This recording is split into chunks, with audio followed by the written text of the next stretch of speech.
Donc, mon nom, Guy Girard. Merci. Alors, c'est un grand plaisir d'être avec vous.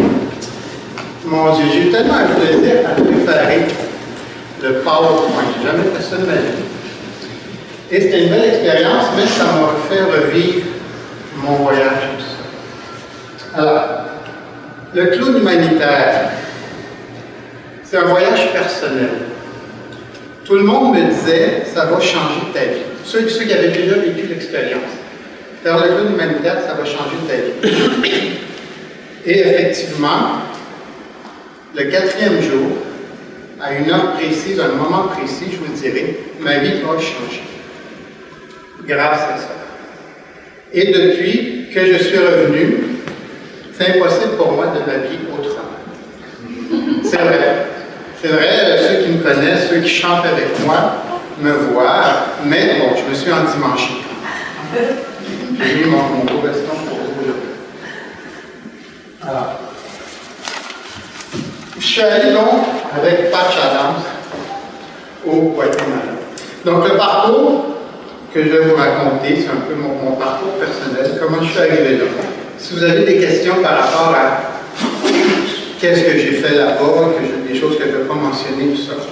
Alors, une des premières choses, peut-être que je peux vous dire tout simplement, c'est que n'importe qui peut faire le clown humanitaire. Je ne sais pas jongler. Je ne sais pas faire de la magie. Je suis clown que depuis mars dernier. Mais ça a l'air que j'ai un clown intérieur. Parce que finalement, tout le monde que je rencontre me dit « ça fait des années que tu fais ça. » Hey, merci de l'amour. Oui, alors, donc, ma vie antérieure, trop de mots. Donc, moi, c'est vraiment, je viens du domaine des arts visuels. Donc, bien ceux qui me connaissent depuis longtemps, comment ça se fait que tu es devenu un clown? D'où ça vient cette idée-là et tout ça? Fait que moi, ça m'a pris beaucoup de temps aussi pour essayer de trouver une façon simple et facile. Et puis finalement, en préparant le PowerPoint, ça m'a donné une réflexion. Alors, les peintures que vous voyez ici datent de 85. Donc, ça fait combien de temps? 30 ans. Hey! Check le bébé. 30 ans. Alors, celle-ci, malheureusement, est disparue. Elle n'existe plus. C'est comme 6 pieds par 8 pieds. Et c'est des huiles sur toile. Et celle-là est quand même assez grande. Et quand je faisais de l'art, je m'intéresse toujours à la vie de tous les jours. Donc, il y a quelque chose à l'intérieur de moi. Depuis que je suis petit, je ne sais pas si vous avez déjà posé la question, mais depuis que je suis petit, moi, j'ai toujours posé, comment c'est ça qu'on peut envoyer des gens sur la Lune pendant que la moitié de la planète meurt de faim? Je ne sais pas si tous les enfants de 8 ans, 10 ans, ils ont cette réflexion-là. Mais moi, je l'ai. C'est quelque chose qui est toujours resté en arrière. Fait que ces peintures-là, ça, donc, c'était itinérant, comme un bien habillé, comme ça, une dame de la rue, les pigeons bleus. Et ici, par contre, celle-là est un petit peu plus métaphorique, si je faisais. On voit quand même, il y a comme une scène de crime, et il y a la personne qui observe. Qu'est-ce qu'elle va faire? Qu'est-ce qu'on fait vis-à-vis dans la société, tout ça? Donc, ça date d'il y a à peu près une trentaine d'années. Après est venu de l'autre côté d'un pont. De l'autre côté d'un pont, c'est un projet sur la solitude, le déracinement. Donc, qu'est-ce qui arrive quand on perd tous ses repères? On perd son pays, on perd sa famille, on perd, par exemple, pour les Amérindiens, son droit autochtone, tout ça. Et donc, de l'autre côté d'un pont, c'était l'idée qu'on crée des nouvelles relations. Et donc, ici, même chose, ça, c'est une famille que j'ai rencontrée à Regina. Et comme ça, qui m'ont adopté. Tout simplement, une famille amérindienne. Et puis, j'avais fait un événement interculturel de musiciens des poètes de tous les pays du monde, finalement, que j'essaie de rassembler. Concert de musique aussi. Le lavoir. Donc, je ne sais pas s'il y en a qui sont résidents du sud-ouest depuis un bout de temps, mais ça, c'était à la Maison de la Culture Marie-Guy. Et c'était la voir comme lieu de rassemblement. Et même chose, j'ai fait des soirées avec des musiciens de la Petite Bourgogne, de Vélémar, Côte-Saint-Paul, Pointe-Saint-Charles, de tous les quartiers, finalement, pour se parler comment est-ce qu'on sait qu'on appartient à une communauté. C'est quoi ce sentiment-là d'appartenance? 2002, l'ouverture du canal La Chienne, je sais pas s'il y en a qui étaient là. Et cette fois-ci, j'ai construit un bateau avec l'aide du CIVOX. CIVOX, c'est un organisme, je ne sais plus c'est quoi l'acronyme, mais c'est pour aider les gens qui ont eu des accidents cérébraux et à retrouver la vie de tous les jours. Ils sont dans le quartier, ils sont une ou deux rues d'ici, simplement. Et donc, eux, on fait des peintures, et donc ça s'appelait le CIVA d'Espérance. J'aime beaucoup le hasard. Est-ce que vous aimez le hasard? Est-ce qu'il y en a qui se servent du hasard? L'intuition, on se fait appeler. Quand ça nous convient, oui, d'accord, je vais le mettre pour l'intuition. Alors, du coup, je me suis dit, l'espérance, pourquoi m'est venu ce nom-là? Et l'espérance, finalement, ça fut le premier négrier qui venait de l'Europe. Donc, on parle du début de l'esclavage. Ce que je ne savais pas. Et donc, du coup, ça m'a lancé sur une grosse recherche sur l'esclavage. Les horreurs que j'ai découvertes. Et du coup, j'ai fait Marie-Joseph Angélique, qui est l'histoire qui est très peu connue encore à Montréal, mais c'est une esclave noire qui a été jugée pour avoir mis le feu à Montréal. Un feu qui a détruit le tiers de la ville. Mais comme c'était une esclave noire, ben, du coup, on n'en a jamais parlé, parce que sinon, il faudrait admettre qu'il y avait de l'esclavage ici. Et donc, j'avais fait des conférences et tout ça, et donc, lui, c'est M. Marcel Trudel, qui est décédé maintenant. Et lui, dans les années 60, il a écrit le premier livre sur les esclaves noirs au Canada. Et la réaction, c'est qu'il a perdu son travail à l'université. Directement, simplement. C'est ce qu'il a mérité de ça. Ah! Tout le monde dit ah! Que voyez-vous? Des enfants! Et Seigneur, des enfants. Ça, c'est comme j'ai mal à la tête. Non, non, c'est pas ça. Je me souviens pas pourquoi. Donc, carrière d'artiste. Donc, la carrière d'artiste, c'est comme très proche des émotions humaines, finalement, des sujets de tout ça. Et en tant que professeur, à peu près 20 ans au Musée des Beaux-Arts, j'ai développé mon amour simplement pour les enfants, pour la communication, pour la découverte.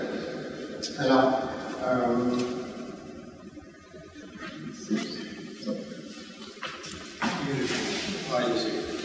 et conférencier. Alors, est-ce que vous pensez que je suis un conférencier standard? Pas vraiment. Debout là. Donc, finalement, la seule chose que je n'ai pas inclus dans tout mon parcours, c'est ce que l'humour a toujours été prédominant dans tout ce que j'ai fait. J'ai l'impression d'apporter des choses. Donc, conférencier, on danse, on change, on crie, on monte sur les tableaux. Ça dépend de ce qui se passe. Et finalement, le yoga classique. Donc, il y a un an, j'ai quitté mon emploi. Parce que je trouvais que ça ne correspondait plus à ce que je voulais. Et j'ai découvert le yoga du rire. Est-ce qu'il y en a qui connaissent quelques-uns, qui pratiquent un petit peu? Bon, je vais essayer de vous le faire découvrir absolument. Et donc, je suis devenu professeur de yoga du rire. Super expérience. Une autre de mes carrières, c'est les chants marins de Montréal. Donc, les chanteurs. Et là, c'était la compétition pour le meilleur Laughter Championship au Canada. J'ai perdu. Oh, vous êtes fin, je vous aime. Mais c'était important dans mon parcours parce que finalement, j'ai compris que c'était pas ça qui m'intéresse non plus. Ce qui m'intéresse, c'est le contact avec les gens. Et donc, finalement, je suis allé à Toronto. Pourquoi? Parce que c'était le premier congrès du yoga du rire au Canada. Le yoga du rire en soi a été inventé il y a 20 ans par un Indien. C'est pour ça que ça s'appelle yoga du rire. Et puis, il est juste ici, il est venu. Et ça a été une découverte Parce que j'ai été plongé dans une centaine de personnes positives, heureuses, qui veulent juste le bien et qui veulent juste donner le bien aux autres. Est-ce que vous avez autour de vous 100 personnes comme ça? Merci. Donc, pour moi, ça, c'était une révélation. C'était vraiment une révélation que c'est possible de vivre dans un univers positif et après de découvrir plein d'amour. Ah! Et voilà, le premier clown. Donc, d'où vient mon amour? C'est comme tu fais ça? Carotté? Tarton. Tartan, ça, chez le dentiste, c'est pas très bon, ça, du tartan. Non, ça, c'est d'autres choses. Le tartare, ça, je mange beaucoup de tartare. Mangez votre petite jupe écossaise.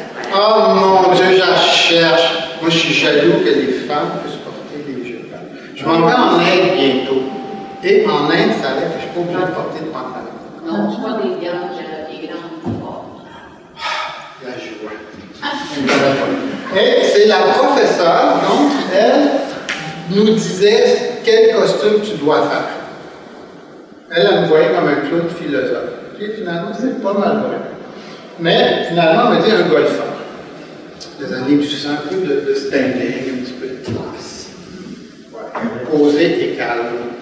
Et donc, de ça, il est resté cet amour-là pour le karaté. Ah!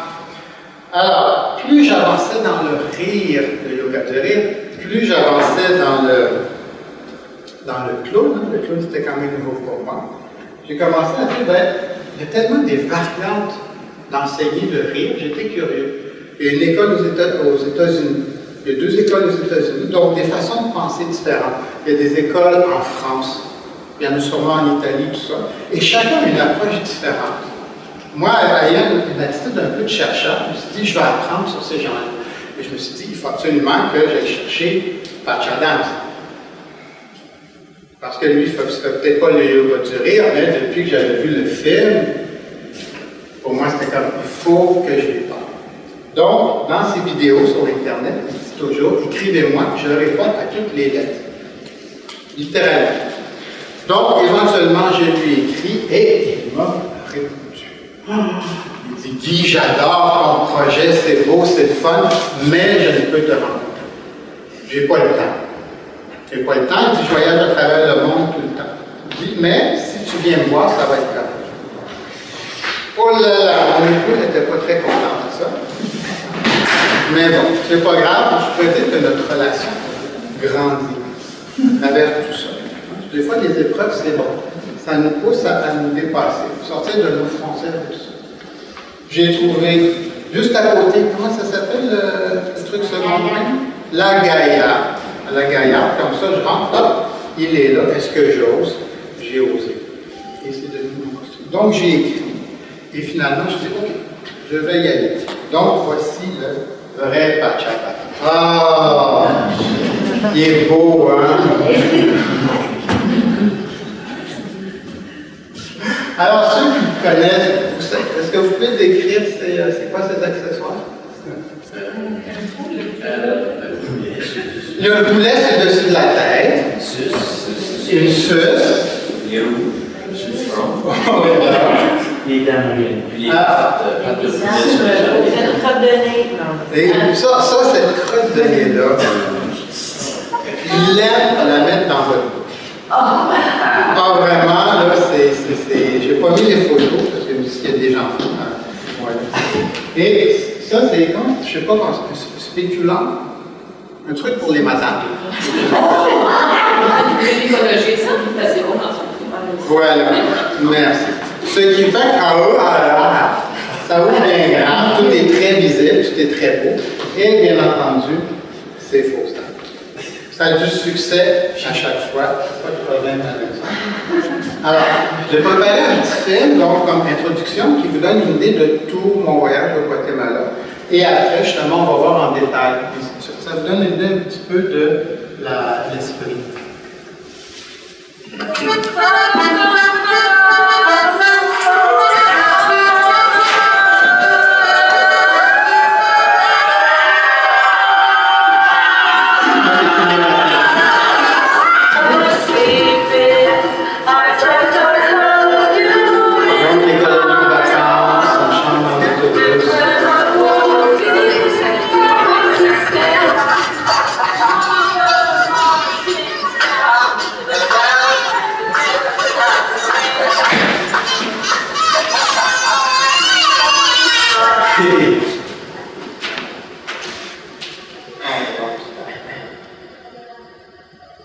Elle est en train de réciter un beau petit poème.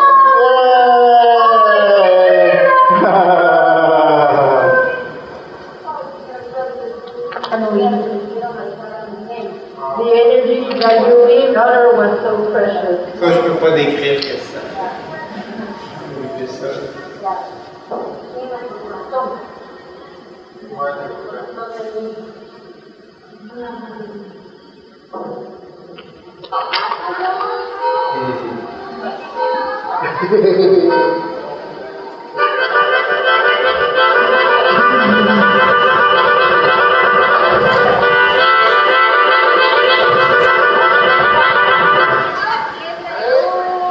Uno, dos, tres, cuatro, cinco, seis, siete, ocho, nueve, 10. Oh, oh. He can jump more than I can count. Donc, quand on ne connaît pas la langue, No, that matters. Yeah, no, I can.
What did you say it was? Respiration. Oh.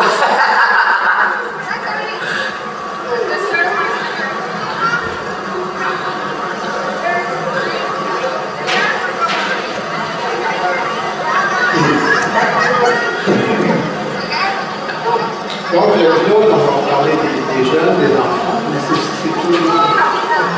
Les adultes, il n'y a pas d'âge qu'il faut aller chercher pour s'amuser. Finalement, le jeu, c'est le plus de jouer.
Ça, c'est comme la salutation du yoga du rire, telle qu'enseignée par Mme Kataria. Alors, donc, comment ça fonctionne? Alors, il y a Patch Adams qui a donc créé son organisme, qui est aux États-Unis. Donc, Patch Adams, lui, ça fait depuis plus de 40 ans, bientôt 50 ans, qui travaille à vouloir construire son hôpital.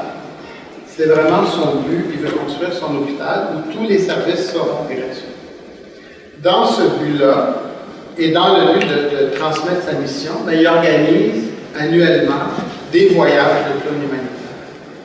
sa vision de clown humanitaire, c'est vraiment pour tout le monde. Donc moi, je ne suis pas un clown. Comme je dis, je ne sais pas jongler, je n'ai pas de truc. Vous pourrez me dire après. C'est vous qui me le direz. Mais, donc, il y a les clowns, il y a les, qu'est-ce qu'on appelle les docteurs clowns. Je ne peux pas dire exactement qu'ils sont les docteurs. Il y en a des clowns de spectacle. Donc, le clown humanitaire, ce n'est pas quelqu'un qui arrive et qui a monté un spectacle, qui fait un spectacle. On va voir exactement ce qu'il va faire. Ici, il y a deux familles, si on peut dire. Il y a ceux qui ont les blouses blanches. Alors, les blouses blanches font partie de la... Qui peut traduire ça en français? Oui. Oui, c'est ma fille. Là. Oh, je suis fière d'elle. Je t'aime, ma fille. C'est bon. La fabrique de sourires. Ils sont 6000 au Guatemala. 6000. C'est pas un gros pays, ils sont 6000. Et eux, donc, leur costume, c'est la blouse blanche. Et ils visitent comme ça les hôpitaux. Donc, idéalement, quand on fait un voyage de clown humanitaire, on est accueilli. On est accueilli dans une structure. Donc, il y a l'organisme de patch. Les deux, là, avec l'accordéon, à la corne de base. Eux, c'est nos responsables. C'est eux qui ont qui nous minutent, qui disent, bon, il faut partir, il faut se lever, il faut faire ci, il faut faire ça. On a besoin de quand même d'un encadrement. Et aussi, on fait des soirées pour discuter, pour parler ensemble. Parce que le but aussi, c'est de vivre des expériences, faire vivre des expériences aux autres, mais que toi, tu puisses partager. Donc, c'est vraiment une famille. Le clown humanitaire, la façon que moi je le connais, c'est vraiment une grande famille. Une famille qui n'a pas de frontières, qui n'a pas d'âge, qui n'a pas de race. On se reconnaît, on se base sur l'amour. Donc, dans cette photo-ci, tous ceux qui sont en costume, c'est des étrangers qui viennent avec page, et ceux qui sont en blanc, donc c'est ceux qui nous ont accueillis sur place. Elle venait de l'Iran, il y avait 2 Italiens, une Mexicaine, monsieur moi ici. Moi je dirais que généralement la moitié venait des États-Unis, un Péruvien aussi. Mais tous avec le même désir d'être ensemble. Alors, le premier arrêt qu'on a fait, j'ai eu Jaco avait l'air de le faire. C'est un petit peu timide, hein? Pas habitué. C'est trop le monde.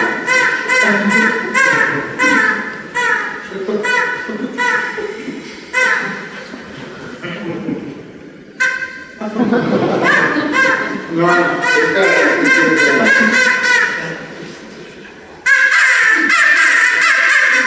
Oui, je sais qu'il était chez lui. Oui. Il était avec Steve. Son vrai nom, il faut que je touche les oreilles, c'est Jacqueline. Mais elle n'aime pas ça. Oui, alors, donc, j'ai mis son petit. Grand succès avec les enfants. Vous ne parlez aucune langue. Des fois, elle m'a beaucoup aidé. Merci. Dis un peu comme moi. Ça aussi, c'est un bon truc. Donc, on est entré dans le premier voyage en autobus. Et là, Page nous dit, comment vous sentez-vous? J'avais pas... j'ai travaillé comme ça après des enfants au musée et tout ça. Mais de se lancer comme ça dans l'aventure, moi j'ai dit que j'étais anxieux, que ça me faisait peur. Je dis pourquoi? Il dit parce que moi, l'inconnu, ça a toujours été dangereux. Fait qu'il m'a regardé, puis on a discuté un petit peu, puis il m'a fait voir une belle réflexion. Il m'a dit, pour moi, l'inconnu, c'est excitant. Ça veut dire qu'il y a quelque chose de nouveau qui va se passer. Puis c'est bien correct.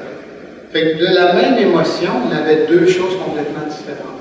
Moi, l'inconnu m'angoissait, et lui, l'inconnu l'excitait.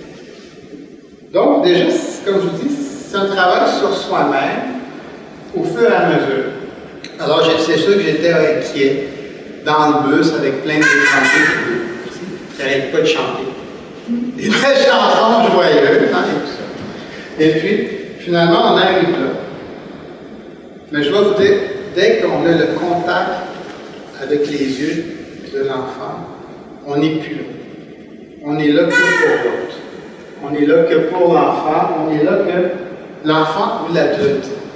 On s'oublie qu'on on s'ouvre et on se donne. Donc, c'est comme on rentre dans une relation où il n'y a plus de contrôle et où le seul lien qu'on a, ben, c'est l'idée de donner de la joie, de donner de la joie. Et on va voir au fur et à mesure que ça avance qu'il n'y a pas de méthode, il n'y a pas de technique et que chaque enfant va être différent. Donc celui-là, justement, est absolument fasciné par l'accordéon. Et donc, à un moment donné, bon, il a presque passé une demi-heure, un autre qui est arrivé comme ça. Donc, la musique, c'est excellent. C'est la musique pour créer des liens. Alors, sur la route, on a vu tout à l'heure dans l'autobus comment c'était.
Alors, le Guatemala. Est-ce qu'il y en a qui sont déjà allés au Guatemala? Toi, Steve, mon copain est déjà allé au Guatemala. Alors, le Guatemala, je ne peux pas juste en parler un tout petit peu, Guatemala City. Je ne veux pas, ça a été colonisé par les Espagnols. Et il y a encore la marque de ça aujourd'hui. Donc, les pauvres, si je peux dire, c'est les autochtones. Les gens qui ont de la difficulté à trouver de l'emploi. Les gens qui vont vendre des trucs sur la rue, ça va être généralement les autochtones. Pas que les Espagnols sont mieux payés dans les boutiques et tout ça. La vie est quand même assez difficile là-bas. Mais il y avait quand même cette séparation. Et dans ce sens-là, nous, notre travail, quand tu es dans le bus, ben, c'est vraiment pour tout le monde. Et donc, je pourrais dire, il y a peut-être une attention justement particulière d'aller chercher les personnes qui sont peut-être encore plus mises à part. Donc ça, c'est intéressant de savoir un peu l'histoire du lieu où on va. Ça, c'est merveilleux. Donc, ici, c'est un petit orphelinat pour les enfants qui avaient des troubles de nutrition, d'alimentation. Autrement dit, qui ont eu des manques dans leur croissance. Et ce qui fait que leur développement est complètement retardé, soit physiquement, soit mentalement. Et quand ils nous voient, c'est comme la fête. C'est vraiment, c'est la joie, c'est le plaisir. Et souvent, c'est le personnel fait le mieux possible. Mais souvent, c'est qu'ils sont, je ne dirais pas dépassés, mais les quotas ou les ratios pour prendre soin des enfants, ben justement, ils ont beaucoup à faire pour peu de personnel. Donc, notre travail aussi, c'est envers eux. C'est qu'on leur donne un coup de main. On demande toujours les permissions, on fait toujours des choses très, très doucement, tout ça. Mais c'est aussi de les chapeauter, les aider aussi, eux autres aussi. Donc, finalement, le travail du clown humanitaire, il n'y a pas de C'est pas dire, ah, je le mets on, je le mets off, je le fais juste à ce moment-ci, je le fais juste à ce moment-là. C'est un mode de vie. Et Patch, lui, dans sa façon de l'aborder, il va parler de la Love Revolution. C'est très 60s, 70s, hein, ça fait beaucoup parler de son époque. Mais il y a quelque chose, quand même une vérité qui est palpable dans ça, qui est quelque chose que je vis personnellement. Alors, l'Hôpital national orthopédique et de réhabilitation. Donc les gens qui ont des difficultés de déplacement. C'était quand même un centre qui était assez énorme et qui avait tous les âges.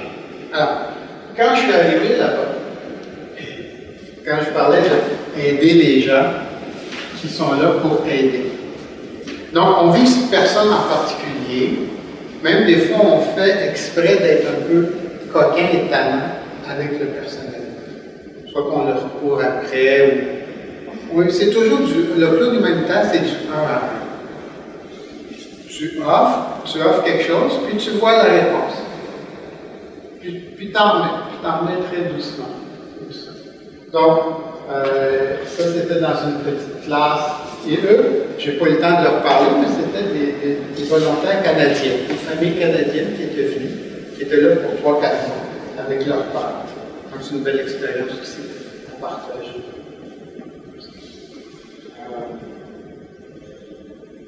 Je ne suis pas clown, je ne suis pas pantomime, mais je suis devenu un clown très physique. Parce que je n'ai pas le langage, donc voilà. J'ai même fait, je ne sais pas si c'est dans celui-ci, ouais, des concours de push-up. C'est vrai, donc ça fonctionne bien. À un moment donné, j'étais vraiment exténué. Je jouais avec l'autre lettre qui était là. Mais c'est vraiment, comme je dis, c'est physique, il n'y a pas de limite. Pour moi. Et ça ici, c'était dans mon gros livre. Finalement, j'ai plusieurs livres. Oups!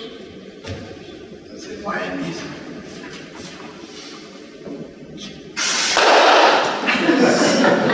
C'était pas prévu. Il y en a qui sont capables.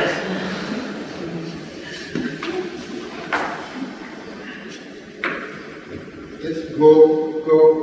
Aidez-moi un petit peu. Go. Ah, c'est bon.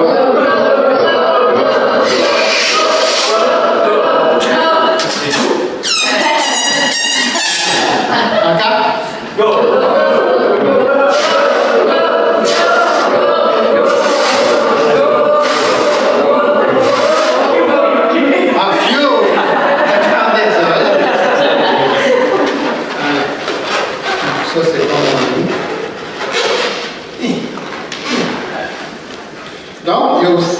Parmi mes amis qui étaient là, qui étaient italiens, qui étaient des experts en fait des ballons, des ballons d'animaux, des animaux en ballon. Je n'ai pas ce talent, mais je sais faire une belle poire. Moi, je suis dans les fruits et les légumes. Je mets ma poire.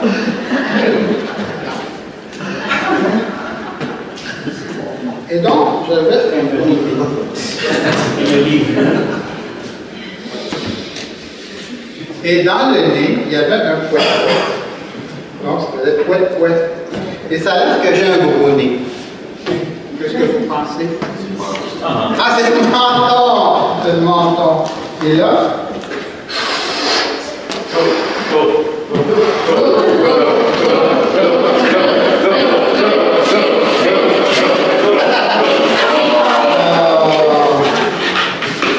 Et là, à cause du nez, à cause du poète, je n'arrivais pas à mettre mon nez. Donc, finalement, on s'est servi comme pétard. Non, mais finalement, ça, c'est un bon truc. Acheter des ballons de cheese pour qu'ils explosent. Pas avec des petits vieux, avec des petits jeunes. Là, donc, c'est ça qui arrive quand les ballons traînent pour 6 mois dans les poches. Et où le go?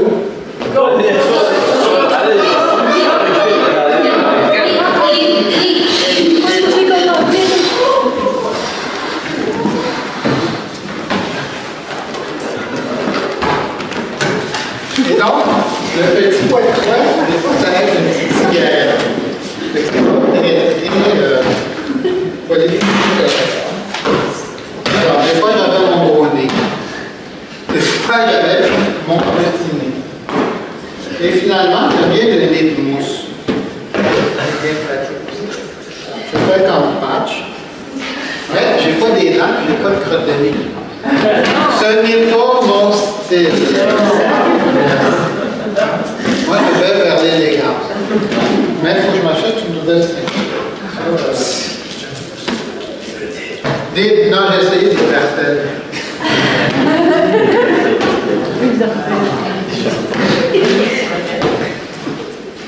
Aussi, en parlant de ballon. Ça, par contre, il faut faire attention. Parce que des fois, les enfants vont commencer à manger les ballons. Ouais, merci, j'aime le haut. Bon, on ne veut pas non plus causer des dommages avec les enfants qui sont là. Quand on arrive dans un lieu, on ne sait jamais ce qui va arriver. Ça peut arriver qu'on soit adopté. Et dans cet orphelinat, elle a mal. Elle était vraiment avec moi tout le temps. Vraiment coquine. Hein? Je ne sais pas si vous voyez ici, là, mais c'est une belle petite coquine qui est là. Mais la réalité, c'est que c'est un... C'est bon, allez, les gars. La réalité, c'est que... Non. J'ai rien préparé, ça. C'est beau. Faites ça. La réalité... Oh, elle n'est pas bon. La réalité... Est-ce qu'elle va péter celle-là? Oui.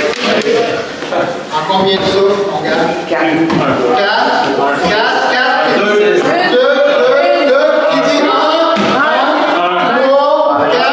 Comment on dit? 3. 4. On va pas tricher, hein? OK.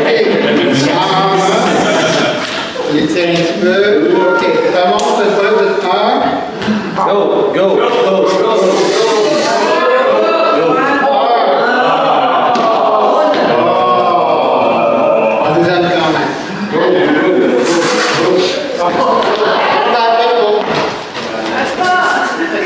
C'est pas de ma faute les ballons, monsieur. C'est la police des ballons qui vient d'arriver. Ouais, parfait, oui. Donc, c'est le centre pour les enfants qui ont le sida. Ouais. Il est dans les fruits, pareil. Ouais. Donc, le sida, orphelin, les jeunes enfants. Les parents sont décédés, donc les enfants... Les parents sont décédés, ou des fois sont juste abandonnés aussi. Alors, comme je vous dis, patch, deuxième truc à part la crotte de nez et les dents, c'est sa fameuse, la plus grande culotte au monde. Alors, son plus grand plaisir, c'est de rentrer 5, 6, 7 personnes, les maires des villes, plus la personne est importante, plus il faut qu'elle rentre dans cette culotte. C'est vraiment comme ça qu'il faut qu'elle fonctionne. Alors, sur la route, en faisant ce centre-là, donc, les fabricants d'essorissas, donc ça avec les chemises blanches, nous avaient invité de nous arrêter. Donc, c'est comme sur le bord, une petite grillade sur le bord de la route, simplement. Et là, on va voir qu'est-ce qui se passe quand on est arrêté.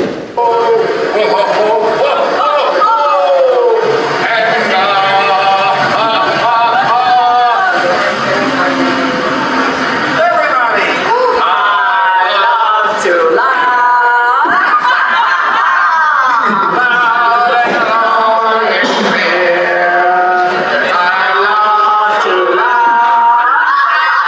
Et on n'a pas dit.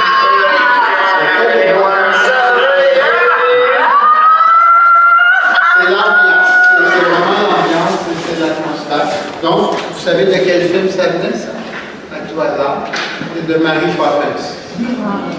Alors, Patch, c'est c'est une librairie ambulante. Il dit qu'il connaît à peu près 2000 poèmes par cœur. Oui, absolument. C'est un amoureux des comédies musicales, comme moi, et des Monty Python, comme moi aussi. Monty Python, comme on disait. Pour leur absurdité et tout ça. Donc, c'est juste, parce que, en montrant les diapositives, ce que j'avais envie, c'est de faire vivre un peu l'expérience. Hein? Autrement dit, c'est qu'on va vers les enfants, mais aussi il y a des choses qui se passent à un autre niveau entre nous. Donc, l'hôpital psychiatrique, prisonnier, le directeur, ça c'est le directeur de l'établissement. Donc ça c'est spécial, c'est pas tous les directeurs qui vraiment rentrent tout simplement dans le jeu et tout ça.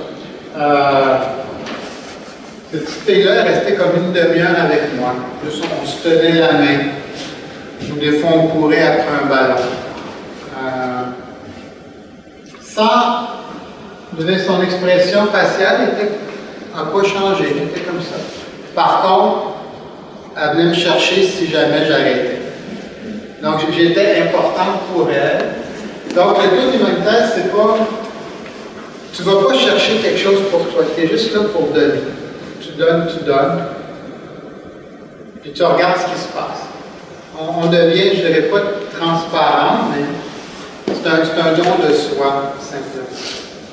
Et le don de soi fait qu'il se passe des choses à l'intérieur. Il n'y a comme pas nécessairement une liberté que nos propres émotions. Si on accepte les émotions des autres, automatiquement, c'est comme si on a ouvert un petit canal et qu'on commence à accepter toutes nos émotions de nous-mêmes. J'ai beaucoup pleuré là-bas. Il y a vraiment des soirs, je ne dirais pas que c'était pénible, mais c'était des moments de clarté, où il y a beaucoup de choses qui remontent en surface. Mais j'avais la chance d'être avec une équipe, des gens qui faisaient le clown depuis plusieurs années, et eux m'ont accueilli. Autrement dit, c'est que nous, on donne ça aux autres. Donc, entre nous, c'est normal qu'on se le donne. C'est vraiment, ça fait partie de la magie. Un autre centre, bon, je pense qu'on l'a pas ici, et ça suce. Non, il n'a pas mis ça à craque. Comme je dis, j'ai été respectueux si jamais. Je pourrais faire la version hardcore. Guy de clown, hardcore. Hardcore Guatemala. Alors, je pianote un petit peu, mais comme disait Page, ou même mon professeur de clown, Francine Côté, le clown, tu ne peux jamais rater, tu peux toujours réussir. Tu réussis à rater. Autrement dit, c'est comme ça.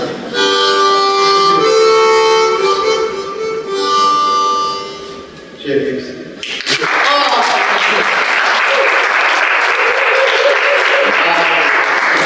Alors, il n'y a plus d'ego. On oublie tout simplement.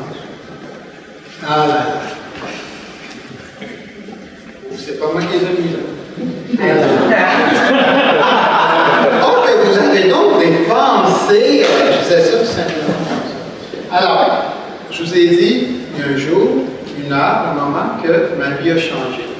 Et c'est elle, Yorbeli, qui a fait changer ma vie. C'était, je vais vous montrer là, cette petite vidéo, ça va vous mettre un petit peu dans le contexte. Regardez le monde.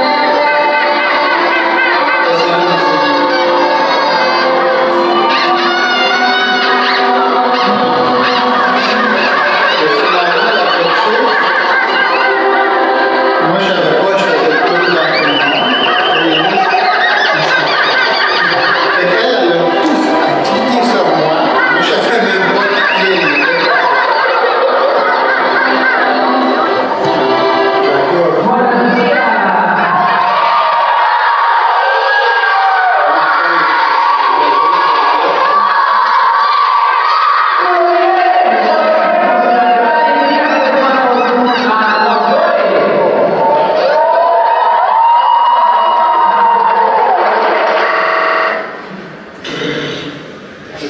Alors, Your Belly.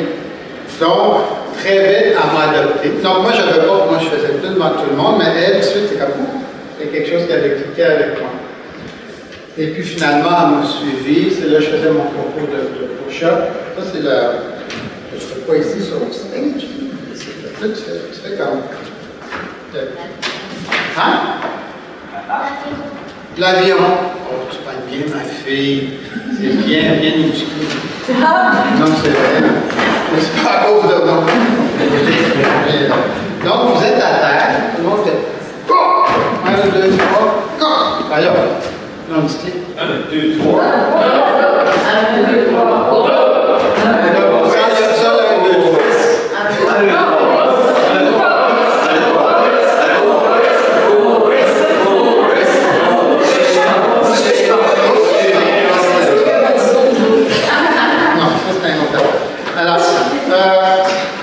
Parce que le plancher était bien glissant. Ça, c'était bien pratique pour ça. Alors, et puis, donc finalement, et comme c'est très grand, la vallée des Anges, comme on fait nous là, on a passé la journée là. Donc, il est venu l'heure du midi. Et donc, il fallait se quitter temporairement. Et la petite ne voulait pas. Elle ne voulait pas que je m'en aille. Donc, je l'ai pris dans mes bras, on a marché un petit peu ensemble, c'est correct, je vais revenir, tout ça. Et finalement, donc, j'ai laissé pour qu'elle puisse retourner à ses amis. Puis là, ça m'a frappé. C'est comme l'émotion qui est montée à l'intérieur tout seul. C'est-à-dire, moi, je peux retourner chez nous. Je peux retourner dans ma famille. Je peux retourner quelque part. Je dis, mais elle, c'est là. C'est là sa vie. C'est là sa maison. Ça s'arrête là. Ce moment-là que j'ai avec moi, avec elle et moi ensemble, c'est un moment de magie où je donne tout, mais après,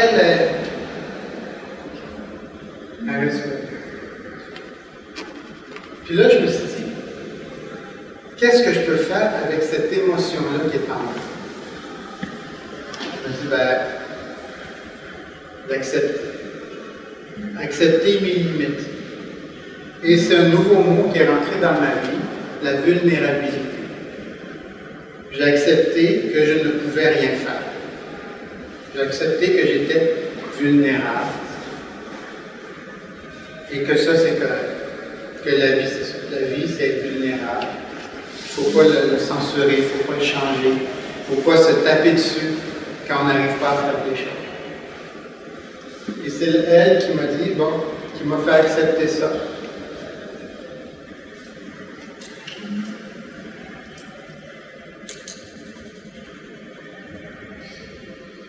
C'est sûr, j'en fais bien.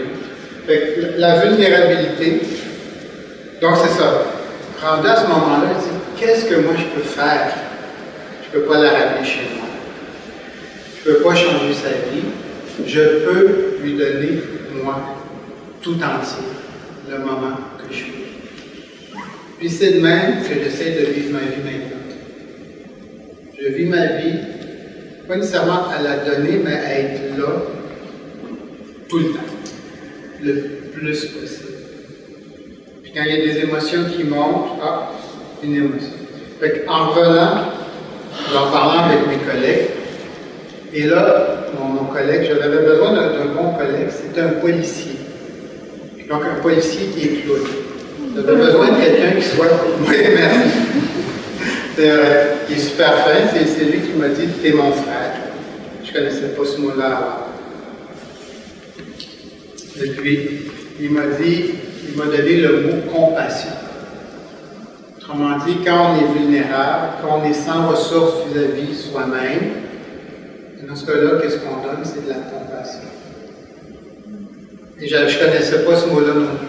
Je veux dire, je le connaissais dans le dictionnaire, l'orthographe, M devant un P. Ça, je savais ça. Mais, là, je le vivais. Puis du coup, ça continue encore à agrandir, ce mot-là, la compassion. Donc, le but humanitaire, c'est vous donner quelque chose, mais en même temps, à l'intérieur de soi, ça évoque tellement de choses Mais on est dans un environnement de clowns. On est tous des clowns humanitaires. Donc, ce que moi, je suis prêt à donner à quelqu'un d'autre, il y en a d'autres qui sont prêts à me le donner à moi. Donc, ça fait partie d'être ensemble. Donc, après, on est allé Unicar. Ça, c'est un hôpital pour chirurgie cardiaque. Hôpital pour chirurgie cardiaque pour ceux qui n'ont pas d'argent. Donc, on va beaucoup retrouver des hôpitaux, des indigènes qui vont être là. Et ici, il y a comme deux histoires complètement différentes. Donc, je suis rentré dans la salle, la chambre, et elle était déjà en train de faire un petit quelque chose. Comme elle parle espagnol, tout ça, il n'y a pas de problème. Donc, comme Bach dit, on ne rentre jamais dans le jeu de quelqu'un. On attend qu'on soit invité. Autrement dit, on rentre, on observe, puis si on sent que la personne nous invite, bien là, on rentre dans le jeu. Et donc, finalement, j'ai comme passé 1 heure. Donc, le culte humanitaire, ce n'est pas un spectacle avec un scénario. Tu arrives, tu peux passer 5 minutes dans chaque chambre, ou tu peux passer 1 heure avec une personne. Il n'y a rien qui est défini. C'est la personne qui est en face de toi qui t'envoie les signaux, et toi, tu es libre. Alors, cette petite fille-là, 1 semaine avant, elle venait d'avoir son opération cardiaque. Donc, c'est comme survivante. C'était quelqu'un quand même très fort. Elle tombait en amour avec Jaco. Donc, j'ai passé, elle me jouait avec. On a fait des dessins. On a fait le clown. C'est vraiment le cas de le dire. Et donc, ma collègue qui était là. Détail en même temps, je découvre, mais avec vous. Ce costume-là ici, je l'avais avec moi depuis que j'étais arrivé au Guatemala. Mais je n'osais pas le porter. Je n'étais pas prêt. Mais c'est parce que ce que j'ai vécu avec Yorbeli, donc la compassion de vulnérabilité, que j'ai osé porter ce costume. Parce qu'avant, je n'osais pas, c'était comme, qu'est-ce qu'on va dire de moi, ou c'était un peu trop spécial, je ne sais pas quoi. Puis les gens m'ont regardé et dit, oh, c'est beau ce que tu as, pourquoi tu ne l'as pas mis avant? Je n'étais pas prêt. Je n'étais pas à ce moment-là de le faire. Alors, elle venait d'avoir son opération et elle allait avoir son opération. Et quand je suis arrivé avec elle, j'étais un peu dans le même mood que j'étais avec l'autre. Puis ça, c'est même pas dit que ça ne décollait pas, mais j'étais comme ouf, c'est comme bad vibe, c'est comme ça marche pas, c'est pas ça qu'elle veut, c'est pas ça qu'elle a besoin, c'est pas ci, c'est pas ça. Puis finalement, tout ce qu'elle avait besoin, c'est d'être tenue. Parce qu'elle vivait comme un soulagement d'une épreuve. Puis elle vivait la peur de l'épreuve qui s'en venait. Elle avait une énorme angoisse de ce qu'elle allait pouvoir y arriver. Donc, on donne selon ce qu'on reçoit. La personne a besoin de ça, on donne ça. Il n'y a pas de jugement, il n'y a pas comment je peux dire, de méthodologie, il n'y a pas de truc, il faut juste être à l'écoute. Et donc la maman ici, qui m'a invité à suivre, je suis sûr que ça va être super. Elle voulait absolument que j'aille avec elle dans sa famille. Qui est la maman. Daughter was so precious.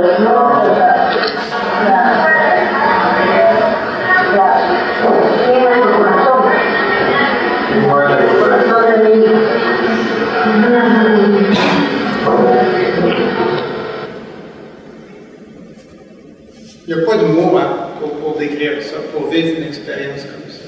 C'est un don de soi, pour dire simplement une expérience. Il y a un autre, je ne sais pas si vous la voyez ici, elle est très swag.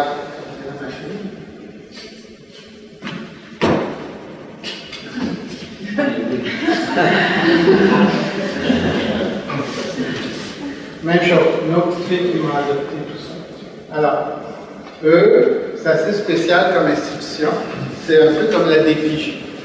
Donc, c'est les enfants qui sont retirés des parents.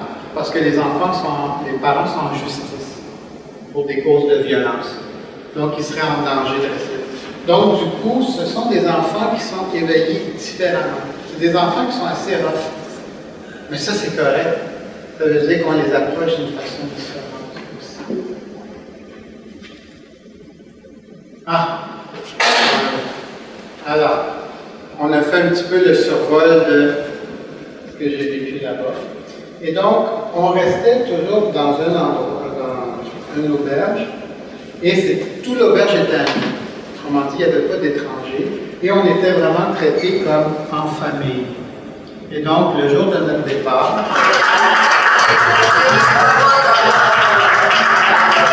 la propriétaire,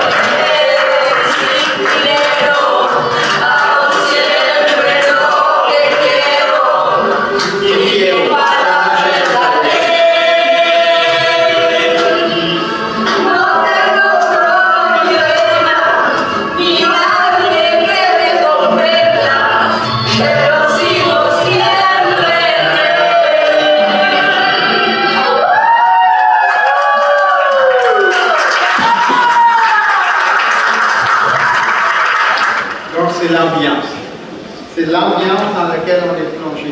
Émotionnellement, des fois, c'est épuisant. Mais en même temps, il y a la ressource qu'on est ensemble tous pour le même désir, pour la même mission. Quand j'avais pris l'avion pour aller là-bas, j'étais un clown secret. Je cachais mon identité, je n'osais pas. En revenant, c'était le contraire. J'étais prêt à m'afficher, donc quand je pouvais faire le clown dans l'avion, je faisais la clown, elle qui est devenue la clown. Est-ce une pauvre passagère qui était en deux bancs pendant que je jouais avec l'autre passager qui était en avant. Et puis, les clowns aiment les photos. Au début, j'étais gêné. J'étais, oui, là, qu'est-ce qu'ils vont penser? Est-ce que j'abuse? Est-ce que je suis trop Hollywood? Si je prends photo, je ne sais pas quoi. Mais finalement, si la mission, c'est de rendre les gens heureux, la photo, elle continue le travail. Elle continue le travail quand on n'est pas là. Donc, finalement, c'est important. J'ai couché dans l'aéroport d'Atlanta. Tout le monde dit « Oh non! » 1, 2, 3, attendez. J'ai couché dans l'aéroport d'Atlanta. Oui, à côté d'un dinosaure. Un dinosaure? Un dinosaure. Il était gros, il était maigre. Il y avait juste les os. C'est ça, non, c'est. Aïe, ah, ça, c'est toute une histoire. Hein. Atlanta, c'est énorme. C'est la compagnie Delta, c'est leur maison mère. Je pensais que Mirabel, c'était gros. Non. Mettez 30 Mirabel, c'est peut-être la moitié d'Atlanta. On a passé d'un terminal à un autre. Voilà, on court. Et donc, j'ai passé la nuit là-bas. Et puis, j'étais allé au Rocher de la Bourse. Puis, ils sont mélangés dans les plats. Fait que du coup, j'avais pas mon affaire. Puis, eux, ils appelaient toujours Brian! Brian! Tout le monde dit Brian! Brian! Fait que eux, les deux rigolos, ont commencé à dire Brian! Moi, j'ai fait Brian! Ils ont commencé à dire Brian! You, Brian! Finalement, Brian, il était parti avec mes nouilles. Là, c'était moi la nouille, parce que j'avais le tout Brian. Toujours est-il que finalement, on s'est mis à parler. Puis là, au début, il voulait juste comme rire de moi. Après, on a ri ensemble, parce qu'ils ont vu que, oh, il y avait quelque chose d'intéressant. Fait que quand on devait passer la nuit là, on a commencé à aller chercher tout le monde qui était tout seul aux tables, à joindre à nous. Puis du coup, on a passé comme 2-3 heures. Ben, moi, j'aime bien déconner. J'étais le maître du déconnage. Dès que ça devenait sérieux, je changeais la discussion. Donc, on a passé un beau 3 heures simplement à imaginer l'absurdité. Comme j'appelle ça comme Monty Python, comme sketch.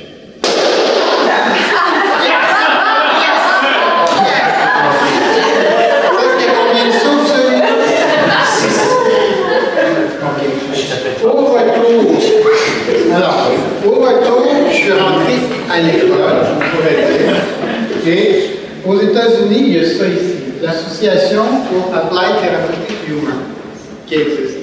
Ça existe depuis plusieurs années. Ils ont des congrès annuels. Et je m'étais déjà inscrit pour aller là. Donc là, je suis à l'Académie de l'humour. Je fais mes devoirs avec les mots, tout ça.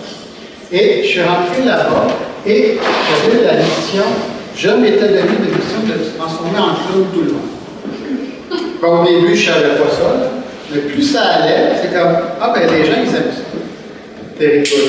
Donc, je me promenais et j'ai appris un nouveau mot. Selfie. C'est bien à la mode un selfie. Alors, je ne savais pas que c'était un mot. Que j'ai appris que c'était un mot des selfies. Donc, je suis rendu un selfieiste. Voilà. Et par le hasard faisait que Patch revenait en ville au mois de mars.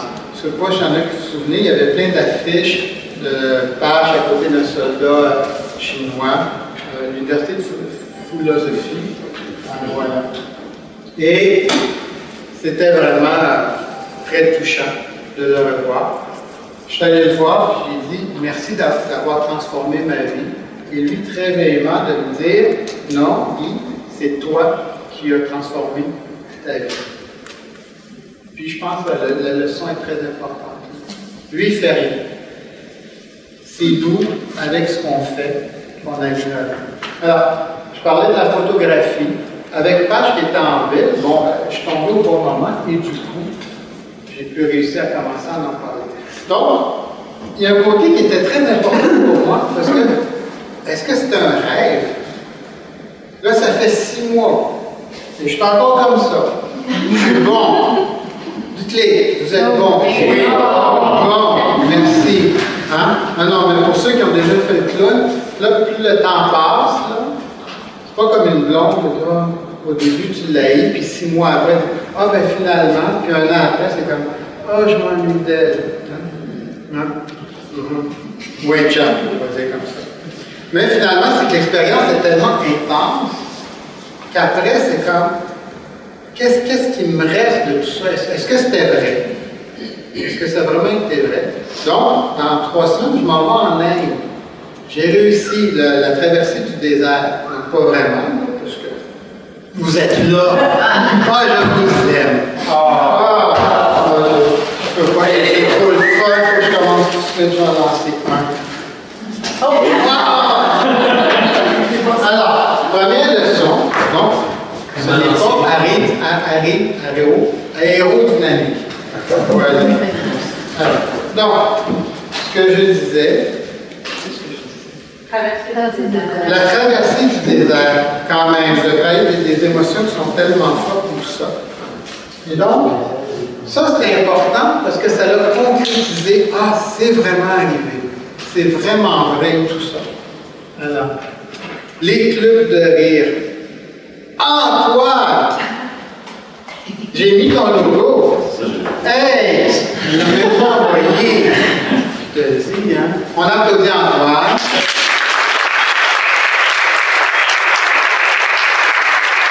Il a bien fait encore. Imaginez quand il va faire quelque chose. On va crier, hein? Ça va être quelque chose. Alors, c'est pas difficile. À Montréal, donc, j'ai découvert les clubs de rire. There's the English Laughter Club. Hein, on rit en anglais. Pas la même chose. C'est comme rire chinois, c'est pas la même chose. On rit jaune. Le rire jaune, c'est le curry. C'est pas la même chose. Donc, mais les deux sont aussi bien le fun. Hein. C'est c'est une fois tous les 2 semaines, le dimanche. Le dimanche, le midi, c'est pas vraiment une bonne heure. Et eux, c'est l'heure excellente. Jeudi, en face du métro, ça dure 1 heure, c'est à 6 heures. Métro Montréal. Juste au-dessus de Boulevard. Ouais, juste au-dessus de. Comme tu l'as dit, comme moi. Comme tu l'as dit, comme moi. Ça, je montre mon âge quand même. Okay. Donc, il s'est passé des choses. Le club de rire et aussi Citizen Clown est né. Attention, le test. De quel film je me suis inspiré pour avoir ce nom-là? Citizen Clown. Non, pas Batman. Citizen Kane. Citizen Kane. Parce que c'était quelque chose qui était important dans l'histoire du cinéma, dans l'histoire de l'art. Je ne savais pas pourquoi, mais ça m'a intéressé. Mais c'est que j'aimais le mot citizen, parce que moi, je suis un peu la Volkswagen du clown.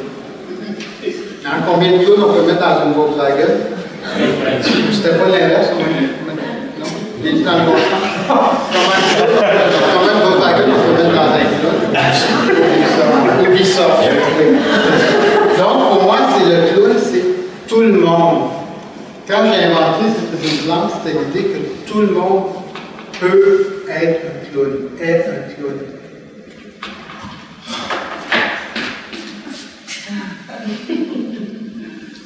Absolument.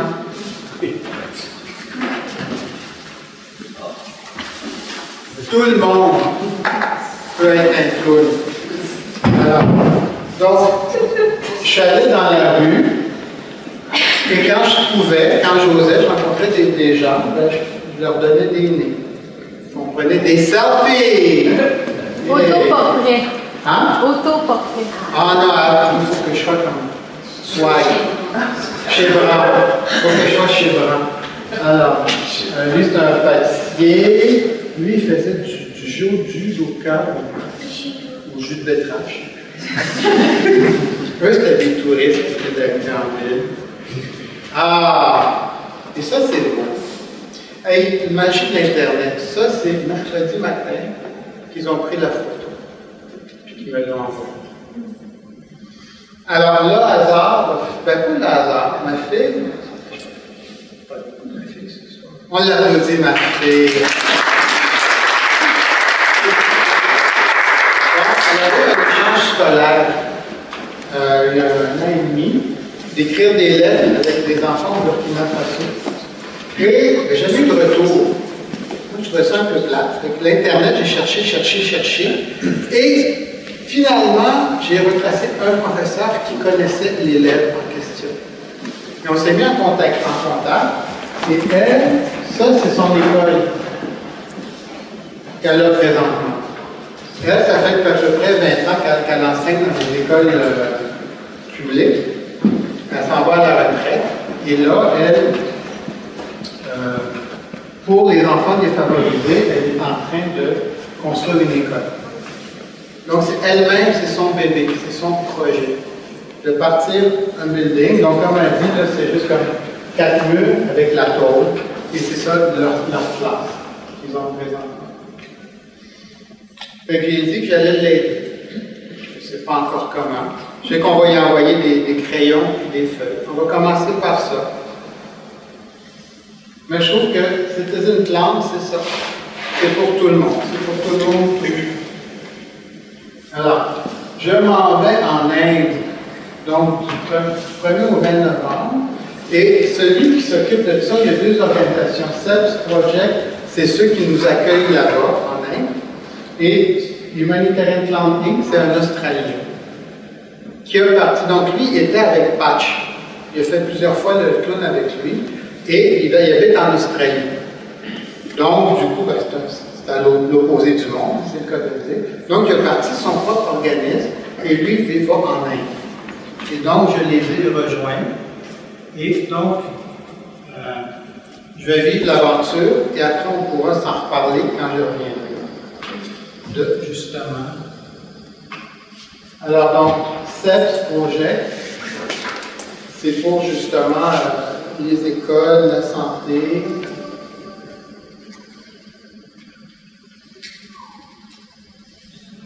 Un à la fois.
Comment on s'organise pour faire des voyages comme ça? Alors, on n'est pas payé, hein, donc on fait des levées de fonds.